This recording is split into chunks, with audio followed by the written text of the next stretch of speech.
2. Identify and analyze candlestick patterns. Candlestick patterns are an integral part of technical analysis.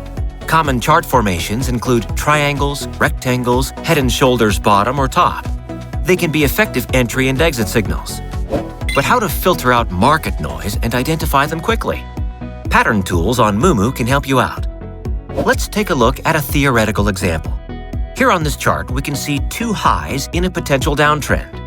This pattern is what we call a double top, or M top, which is a bearish reversal signal. Select M top W bottom under Patterns in the tool panel. Anchor the highs and lows to draw an M top. Then connect two bottoms to create a neckline.